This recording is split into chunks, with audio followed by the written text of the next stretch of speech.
செய்திகள் தொடர்கின்றன. சீனாவில் ஜப்பானிய பாப் இசைக்குழுவினர் பாடல்கள் பாடி நடனமாடியதை ஆயிரக்கணக்கான ரசிகர்கள் பார்த்து ரசித்தனர்.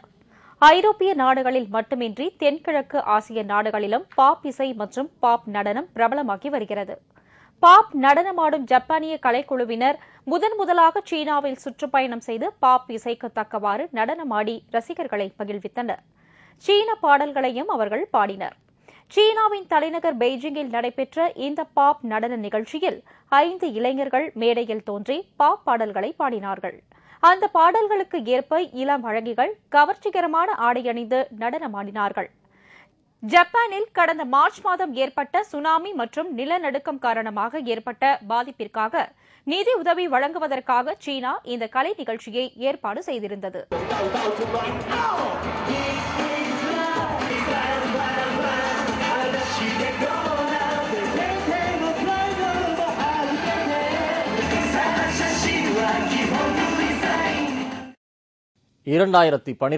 ஆண்டுக்கான கின்ன சாதனை புத்தக தொடக்க விழாவை ஒட்டி உலகின் தலைசிறந்த கின்ன சாதனையாளர்கள் தங்களது சாதனையை நிகழ்த்தி காட்டினர். உடலை வில்லாக வளைத்து மடக்கும் சாதனை பெண் ரோபர்க் தனது உடலை வளைத்து 1 சதுர பெட்டிக்குள் அடைக்கும் அற்புத காட்சியை செய்து காட்டினார். உலகின் மிகப்பெரிய 14 அடி நீளமுள்ள வயலினை ஒருவர் வாசித்து காட்டி அசத்தினார்.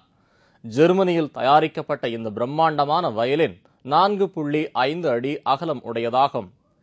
ஏதின் டவுகாஸ் என்ற ஆப்பிரிக்க பெண் கின்ன சாதனைக்காக தான் வளர்த்திருந்த 7.3 அங்குலம் உயரமுள்ள தலைமுடியுடன் தோன்றினார். கலிபோர்னியாவைச் சேர்ந்த சேனல் டாப்பர் என்ற பெண் 3.7 அங்குலம் நீளமுள்ள தனது நாக்கால் மூக்கை தொட்டு அதிசயம் நிகழ்த்தி காட்டினார்.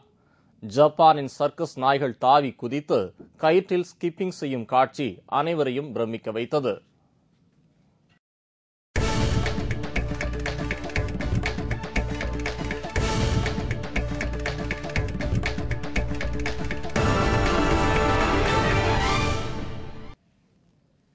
அமெரிக்க ஓபன் டென்னிஸ் போட்டியில் சாம்பியன் பட்டம் வென்ற ஆஸ்திரேலிய வீராங்கனை சமந்தா ஸ்டோசஸ் நாடு திரும்பினார்.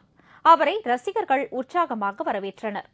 சமீபத்தில் நடந்து முடிந்த அமெரிக்க ஓபன் டென்னிஸ் மகளிர் போட்டியில் ஆஸ்திரேலிய வீராங்கனை சமந்தா ஸ்டோசர் நடப்பு சாம்பியனான செரீனா வில்லியம்ஸை வீழ்த்தி கிராண்ட்ஸ்லாம் பட்டத்தை வென்றார். 31 ஆண்டுகளுக்கு பிறகு அமெரிக்க ஓபன் டென்னிஸ் பட்டத்தை வென்ற ஆஸ்திரேலிய வீராங்கனையான சமந்தா ஸ்டோசஸ் வெற்றி கோப்பையுடன் நாடு திரும்பினார். அவருக்கு பிரிஸ்பன் நகரில் ரசிகர்கள் உற்சாக வரவேற்பு அளித்தனர். பிரிஸ்பன் விமான நிலையத்தில் வந்து இறங்கியதும் முதலில் சமந்தாவிற்கு அவரது தந்தை நெற்றியில் முத்தமிட்டு வாழ்த்தினார். I've never quite had a welcoming like this coming back home. So it's, I guess every time each day something new happens. So it's still a little bit unreal to me, but I'm loving every minute of it.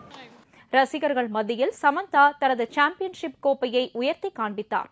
அப்போது ரசிகர்கள் மகிழ்ச்சி ஆரவாரம் செய்தனர். மீண்டும் முக்கிய செய்திகள். தமிழ்நாட்டில் நடைபெறவுள்ள உள்ளாட்சி தேர்தலை முன்னிட்டு இறுதி புகைப்பட வாக்காளர் பட்டியல்கள் நாளை மறுநாள் வெளியிடப்பட உள்ளது. பாஜக தலைமையிலான தேசிய ஜனநாயக கூட்டணி ஆட்சி நடைபெறும் மாநிலங்கள் எல்லாம் முன் உதாரண மாநிலங்களாக திகழ்கின்றன என்று பாஜக மூத்த தலைவர் எல்.கே. அத்வானி பெருமிதம் தெரிவித்துள்ளார். தந்தை பெரியாரின் 133வது பிறந்தநாள் விழாவை முன்னிட்டு அவரது திருவுருவ படத்திற்கு தேமுதிக நிறுவன தலைவரும் சட்டமன்ற எதிர்க்கட்சி தலைவருமான கேப்டன் விஜயகாந்த் மலர்தூவி மரியாதை செலுத்தினார். வங்கக்கடலில் காற்றழுத்த தாழ்வு நிலை தொடர்ந்து நீடிப்பதால் தென் தமிழ்நாட்டில் அடுத்த 24 மணி நேரத்தில் இடியுடன் கூடிய மழை பெய்ய வாய்ப்பு இருப்பதாக சென்னை வானிலை ஆய்வு மையம் தெரிவித்துள்ளது. இத்துடன் செய்திகள் நிறைவடைந்தன. மீண்டும் செய்திகள் இரவு 10 மணிக்கு. உங்கள் பிரச்சனைகளுக்கு உடனடி தீர்வு காண 30134600 என்ற கேப்டன் டிவியின் தொலைபேசி எண்ணை தொடர்பு கொள்ளுங்கள். வணக்கம். வணக்கம்.